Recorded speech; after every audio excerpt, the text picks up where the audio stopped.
성도 여러분 안녕하세요. 오늘도 아침 예배에 찾아오신 성도님들을 진심으로 환영합니다. 하나님께서는 진리의 빛으로 오십니다.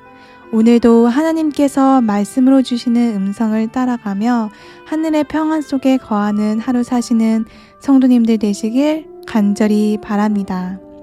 이제 기도하겠습니다.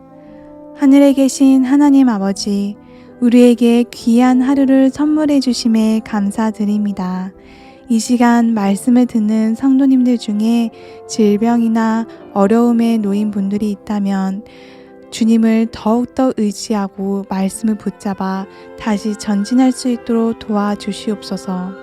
하나님 아버지, 오늘은 말씀을 받을 때 가장 경계해야 할 굳은 마음에 대해 살펴봅니다. 말씀에 나타난 하나님의 사랑과 자비를 볼 수 있도록 도와주시옵시고 오늘 받은 말씀이 마음 깊숙이 새겨지도록 인도해 주시옵소서. 오늘도 하나님께 영광 올리는 삶 살 수 있기를 바라오며 이 모든 말씀 예수님 이름으로 기도드렸습니다. 아멘. 오늘 저희가 함께 묵상할 제목은 굳은 마음을 경계함입니다. 이제 목사님께서 교제를 통해서 권면의 말씀을 전해주시겠습니다. 안녕하십니까? 하나님께서 오늘 우리에게 또 하루를 주셨습니다. 오늘 하루 동안 오늘 이 아침 말씀 묵상으로 성령께서 우리를 인도해 주시길 바랍니다. 오늘 제목은 굳은 마음을 경계함이죠. 성도 여러분, 우리는 양이고 하나님은 우리를 인도하시고 돌보시는 목자이십니다. 양들이 그 목자의 말과 음성을 만약 무시하면 어떻게 될까요? 목자 곁을 떠나게 되겠죠. 이리 때에 잡혀먹기도 하고 독초를 먹게 됩니다. 길을 잃어버릴 수가 있는 것입니다. 우리도 마찬가지입니다. 우리도 하나님께서 주시는 말씀과 성령의 음성을 거절하면은 길을 잃어버리게 되고 잘못된 꼴을 먹게 되고 이리가 와서 잡아먹을 수도 있는 것입니다. 그래서 하나님의 말씀과 성령의 음성을 거절하는 것을 이 성경은 굳은 마음, stony heart라고 합니다. 돌처럼 단단한 마음이라고 말하는 것이죠. 오늘 본문 성경절 다시 한번 읽겠습니다. 시편 95편 7편입니다. 대저 저는 우리 하나님이시요 우리는 그의 기르시는 백성이며 그의 손의 양이라. 너희가 오늘날 그 음성 듣기를 원하노라. 양은 목자의 소리를 잘 들어야 됩니다. 왜 그렇죠? 왜냐하면 이 양은 천성적으로 고집이 세고 성질이 급한 동물입니다. 이 양은 목자 없이는 살 수 없는 아주 약한 동물인데 제멋대로 흩어지길 좋아합니다. 말을 듣지 않는 동물입니다. 그래서 양들 중에 길을 잃어버리는 양, 이리떼게 공격을 받아서 죽는 양이 있고 또 여러 가지 길을 잃어버리는 어려운 양들이 나타나는 것입니다. 그래서 어떤 분이 양에 대해서 이런 시를 썼습니다. 그 끝이 낭떠러질지라도 양은 그 길을 끝까지 갑니다. 그것이 독풀일지라도 양은 자기가 원하면 먹습니다. 그 물이 썩었을지라도 양은 당장의 목마름만 면하면 된다고 생각합니다. 양은 자기 한 몸을 지킬 힘이 없지만 울타리 밖 세상으로 나갈 꿈을 꿉니다. 양은 동료 양들을 치받고서라도 내가 원하는 자리를 차지하려고 합니다. 우리는 다 양 같아서 각기 제 갈 길로 갔거늘. 이사야 53편 6절입니다. 본문 오늘 살펴보겠습니다. 어느 누구도 자신을 원수의 땅에 두지 않는다면, 자, 원수의 땅이 어디입니까? 우리 자신을 원수의 땅에 두지 않는다는 것, 이게 무슨 뜻입니까? 하나님의 말씀과 계명 밖으로 나가면 그것은 원수 땅입니다. 다시 말해서 그리스도 밖으로 나가는 사람들이 원수의 땅으로 들어가는 것입니다. 말씀 밖으로 나가는 사람들, 원수의 땅으로 들어가는 것입니다. 어느 누구도 자신을 원수의 땅에 두지 않는다면 하나님께서 주신 능력들을 세속이나 교만을 위한 일에 단 한 번도 쓰여질 수 없을 것이다. 죄는 반복될 때마다 저항력을 약화하며 눈을 멀게 하고 확신을 짓눌러 버린다.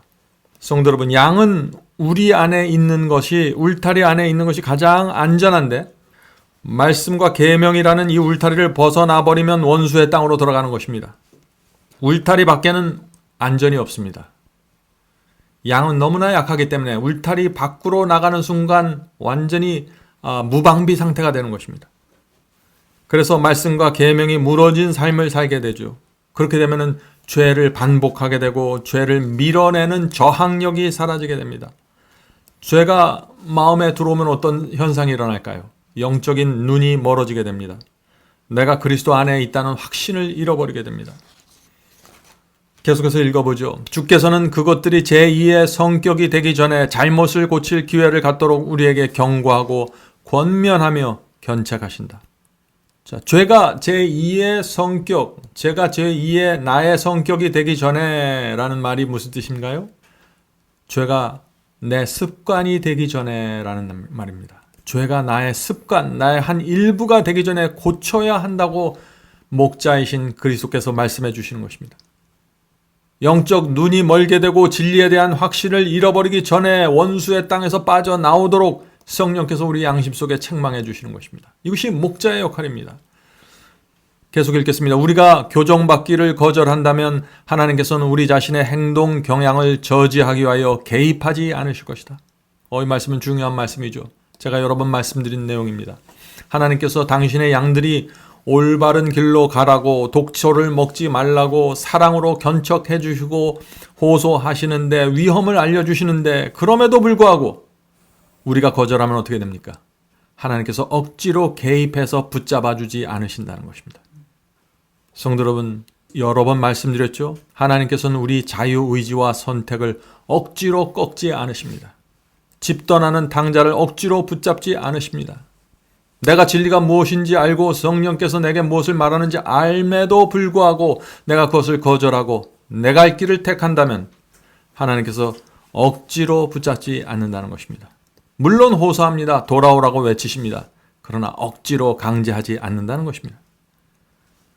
성도 여러분, 그러므로 성령의 음성이 들려올 때, 주께서 주시는 빛이 내게 올 때 정신을 차려야 하는 것입니다.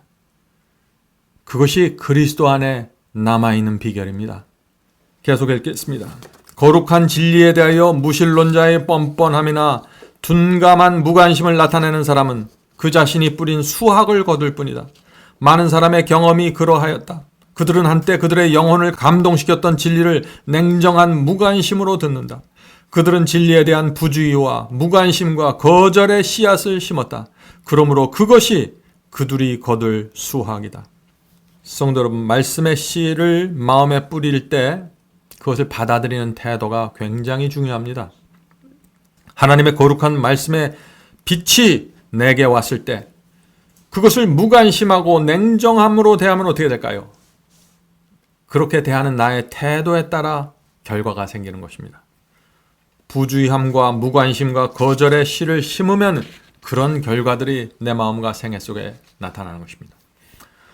어떤 분들은 처음 빛을 받았을 때 아주 흥분해서 열광적으로 감사하면서 그 진리를 받습니다. 그러나 진리대로 그 좁은 길을 끝까지 걸어가지 못합니다. 왜 그럴까요? 그 길 속에서 나타나는 여러 가지 시험과 유혹에 자꾸 굴복하게 되는 것이죠. 왜 자꾸 그런 문제가 생길까요? 진리의 씨를 내가 온 마음을 다해서 그것을 붙잡지 않기 때문입니다. 내가 온 마음을 다해서 진리의 씨를 내 마음속에 깊이 심지를 못하기 때문에 이런저런 물결이 오고 시험이 오고 유혹이 올 때 자꾸 휩쓸려가는 것입니다. 말씀을 건성으로 부주의하게 마음에 뿌리는 자들과 결국 동일한 길을 가게 된다 하는 것입니다. 그런 사람들에게 진리의 씨앗은 발화될 수 없는 것이죠. 성도 여러분, 말씀의 씨는 생명입니다. 내 속에 생명이 없으면은, 이 말씀이 없으면은 생명이 자랄 수 없는 것입니다. 소중한 마음으로 말씀을 품고 살아야 되는 것이죠. 계속 읽겠습니다. 얼음 같은 냉담함과 무쇠 같은 딱딱함과 바위처럼 완고하고 무감각한 성격, 이 모든 것이 그리스도인이라고 공언하는 많은 사람의 품성에서 발견된다. 여호와께서 바로의 마음을 강팍해 하신 것은 이런 과정을 통해서였다. 하나님께서는 모세의 입을 통하여 애굽 왕에게 말씀하셨으며 그에게 하나님의 능력의 가장 현저한 증거를 주셨다. 그러나 그 군주는 바로 왕은 회개하도록 이끌 빛을 완고하게 거절하였다. 하나님께서는 초인간적인 능력을 보내 반역하는 왕의 마음을 완고하게 하지 않으셨다. 많은 분들이 이런 질문을 합니다. 하나님께서 왜 바로의 마음을 완악하게 멸망시켰습니까? 라는 질문이죠. 출애굽기에 그런 말씀이 있죠. 출애굽기 4장 21절입니다. 여호와께서 모세에게 이르시되 내가 애굽으로 돌아가거든 내가 내 손에 준 이적을 바로 앞에서 다 행하라. 그러나 내가 그의 마음을 완악하게 하였은즉 그가 백성을 보내주지 아니하리니. 지금 이 말씀을 읽는 분들이 오해할 수 있을 정도의 그 표현이 나와 있죠. 성도 여러분, 그러나 이것은 히브리식 표현이라는 것을 알아야 됩니다. 히브리식 표현을 한국 사람의 마인드에서 한국 사람의 마음으로 받아들이면 오해가 되는 것입니다. 여러분은 정말 하나님께서 바로의 마음을 강팍하게 만들어서 그를 지옥에 보내셨다고 믿으십니까? 그렇게 생각할 수 없죠. 바로 스스로 하나님의 말씀을 거절해서 완악하게 된 것입니다. 그래서 출애굽기 7장 13절에 이런 말씀이 있는 것입니다. 출애굽기 7장 13절입니다. 그러나 바로의 마음이 완악하여, 바로 스스로의 마음이 완악해졌다는 것입니다. 바로의 마음이 완악하여 그들의 말을 듣지 아니하니, 모세의 말을, 아론의 말을 듣지 아니하니 여호와의 말씀과 같더라. 무슨 뜻인가요? 바로의 마음이 완악해서 모세의 말을 듣지 않았고, 그래서 그 결과 하나님께서 말씀하신 대로 완악하게 되었다는 것입니다. 그래서 사무엘상에서도 똑같은 말씀이 반복되는 것입니다. 사무엘상 6장 6절입니다. 사무엘상 6장 6절. 애굽인과 바로가 그들의 마음을 완악하게 한 것 같이, 능동형입니다. 그들 스스로 자신의 마음을 완악하게 했습니다. 완악하게 한 것 같이 어찌하여 너희가, 이스라엘 백성 너희가 너희의 마음을 완악하게 하겠느냐. 분명하죠. 바로가 스스로 하나님의 말씀을 거절하고 성령의 감동을 거절해서 불순종해서 완악해진 것처럼 너희 이스라엘 백성도 스스로의 마음을 완악하게 만들었다는 것입니다. 하나님의 책임이 아니라는 것입니다. 성도 여러분, 말씀을 읽을 때 하나님의 사랑과 희생의 성품을 통해서 성경 말씀을 보셔야 합니다. 구원은 항상 우리 스스로 성령의 역사를 거절하고 말씀을 거절하고 무시함으로 생기는 결과입니다. 내가 뿌린 대로 거두는 것입니다. 하나님께서 우리를 강제로 그렇게 하시는 것이 아니에요. 강제로 지옥에 넣지도 않으시고 강제로 하늘로 데려갈 수도 없는 것입니다. 모든 것은 내가 결정하는 것입니다. 자, 이제 이어지는 본문에서 바로의 마음이 완악하게 된 이유를 정확하게 설명합니다. 그러나 바로가 진리를 거절했을 때 성령께서 거두어 주셨으며 바로는 자신이 선택한 흑암과 불신에 사로잡혔다. 성도 여러분, 흑암과 불신에 사로잡히는 패턴과 과정이 여기 분명히 나옵니다. 하나님의 진리를 거절하는 것이 첫 번째입니다. 성령께서 거두어지는 것입니다, 마음에. 그럴 때 흑암과 불신 속에서 빠져버리는 것입니다. 많은 사람들이 이 과정 속에서 자기를 합리화하는 자기 합리화의 과정에 들어가는 것입니다. 내 자신을 합리화시키고 진리를 거절하고 성령을 거절하고 그리고 흑암과 불신 속에 들어간다는 것입니다. 계속해서 읽어보죠. 성령의 감화를 계속 거절함으로써 사람들은 자신을 하나님과 단절시켰다. 모세가 하나님의 뜻을 바로에게 전했을 때 성령께서 바울의 마음에 역사하셨을까요? 당연합니다. 강력하게 역사하셨습니다. 이스라엘 백성이 떠날 수 있도록 협조하라고 역사하셨습니다. 그러나 이 바로는 성령의 감동을 거절했습니다. 그래서 결국 10재앙을 모두 받을 때까지 그 10개의 재앙을 모두 통과하면서 계속해서 하나님의 말씀을 거절했고 계속해서 성령의 음성을 거절했던 것입니다. 그래서 그 마음이 성령께서 더 이상 역사할 수 없을 정도로 강팍하게 된 것입니다. 우리 인간도 마찬가지입니다. 우리의 인간의 마음이 완악하게 되는 것도 이 패턴과 과정에 의해서 이루어지는 것이다. 무서운 일입니다. 성도 여러분, 성경의 말씀이 제시될 때 그것을 하나님의 말씀으로 받아들여야 됩니다. 성령께서 내 마음을 감동시킬 때 그것을 하나님의 감동하심으로 받아들여야 되는 것입니다. 만일 우리가 그것을 받지 않으면 어떻게 돼요? 마음이 완악해지는 것입니다. 그래서 하나님과 분리되는 것입니다. 계속해서 읽겠습니다. 하나님께서는 그들의 마음을 비춰줄 유력한 도구를 더 이상 비추게 두고 계시지 않는다. 이 말씀이 무슨 뜻입니까? 하나님의 말씀을 전달한 모세의 말을 거절했고 또 그와 함께 성령의 음성을 거절한 이상 하나님께서 바로를 더 이상 도와줄 수 있는 수단이 없다는 것입니다. 말씀을 거절하고 성령을 거절하면 더 이상 수단이 없다는 것입니다. 계속해서 읽어보죠. 그분의 뜻에 대한 계시는 불신 속에 있는 그들에게 도달할 수 없다. 성도 여러분, 하나님의 말씀을 믿지 않고 불신하면 하나님의 뜻은 우리에게 전달해질 수 없다는 것입니다. 하나님께서는 지금도 사람을 통해서 말씀을 주십니다. 사람을 통해서 예언을 가르쳐 주십니다. 어떤 때는 책을 통해서 빛을 주십니다. 옛날 모세를 통해서 하나님의 뜻이 바로와 애굽 백성에게 전달된 것처럼 지금도 사람과 사람을 통해서 하나님의 뜻과 계시가 전달된다는 것입니다. 그러나 그때 우리가 어떻게 그것을 받아들이는지가 중요한 것입니다. 우리가 어떻게 해야 될까요? 무조건 받아들이면 안 되겠죠? 성경 말씀과 비교해보고 그것이 진리가 확증이 되면은 겸손하게 무릎 꿇고 받아야 되는 것입니다. 소중하게 받아야 됩니다. 받지 않으면 마음이 완악하게 돼서 그 마음에 뿌려진 씨앗이 흘러 떠내려가게 되는 것입니다. 그렇게 될 때 하나님의 뜻과 분리되는 것이죠. 이것이 바로에게 일어났던 문제입니다. 자, 이제 마지막 말씀 읽고 마치겠습니다. 불굴의 원칙이 예수님의 발 아래에 앉아 그분에게 배우는 자들의 행로의 특징이 될 것이다. 성도 여러분, 말씀과 진리의 빛을 받을 때 어디 앞에 앉아야 돼요, 우리가? 예수님의 발 아래 앉아서 배우고자 해야 됩니다. 내가 반드시 이 빛을 받고 경험해야 한다는 간절함과 매달림이 있어야 되는 것입니다. 성도 여러분, 오늘 아침에도 하나님께서 우리에게 놀라운 빛을 주셨습니다. 말씀을 통해서 주셨고 우리가 이 말씀을 상고한 동안 성령께서 우리에게 역사하셨습니다. 오늘 우리가 이 하나님의 말씀과 성령의 역사를 우리가 어떻게 받으시겠습니까? 말씀을 소중히 우리 마음에 담게 되길 제가 간절히 바랍니다. 풍성한 열매를 성령께서 맺게 도와주실 것입니다. 하나님께서 오늘도 우리 발길을 인도해 주시고 빛으로 역사해 주실 것입니다. 자, 이제 기도하고 마치도록 하겠습니다. 하늘에 계신 저희들의 아버지, 저에게 늘 말씀을 허락해 주시고 빛을 주셔서 감사합니다. 어둠 속에서 불신 속에서 살던 저희가 하나님께서 보내주시는 그 빛을 붙잡고 오늘 이 자리까지 오게 되었습니다. 하늘에 계신 아버지, 저희 지난 생애 동안 하나님께서 저희를 인도해 주신 그 역사를 저희가 잊지 않도록 도와주시고 남은 생에도 주께서 저희를 인도해 주시옵소서. 하늘에 계신 아버지, 오늘 읽은 말씀처럼 바로와 같은 생애가 되지 않도록 도와주시옵소서. 하늘의 빛과 말씀이 내려올 때 그리스도 예수 앞에 무릎 꿇고 앉아서 그것을 받을 수 있는 하나님의 양들이 되게 도와주시옵소서.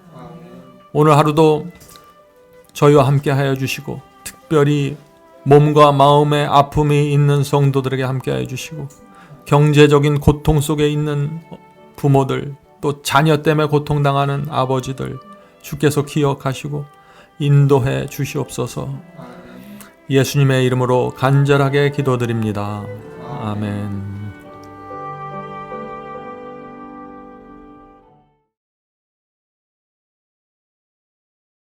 Be not dismayed, whatever betide, God will take care of you.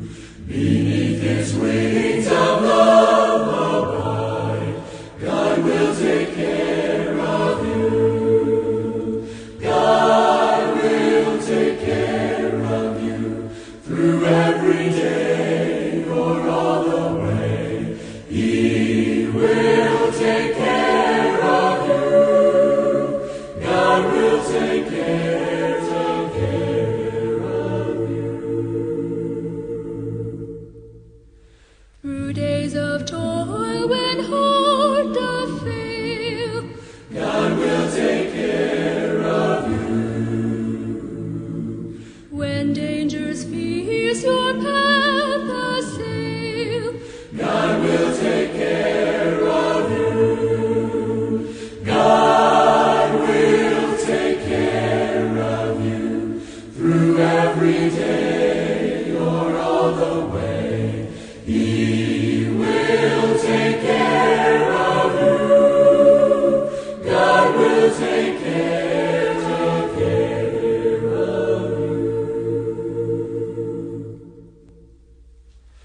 All you may need, He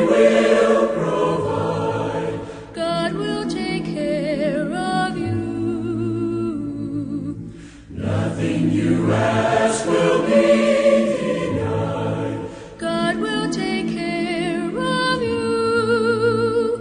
God will take care of you through every day or all the way.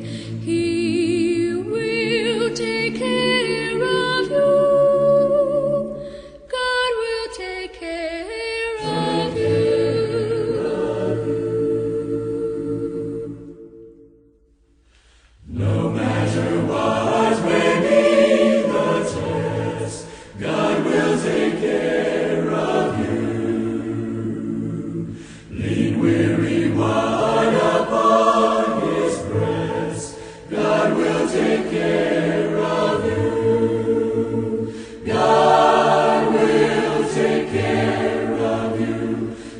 Every day.